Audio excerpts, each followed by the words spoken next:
Welcome back. You can screw it. Whoa. Oh boy, that's wow. Oh, you know what? And these screws are poking out. So if you go under there, We need to break those the off. ones that got sunk too far. Anyway, I built a 5-foot workbench today.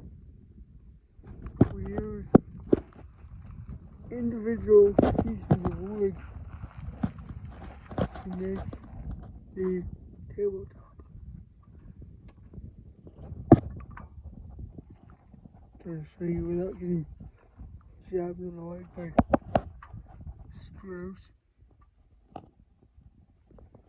that need to be broken. Out.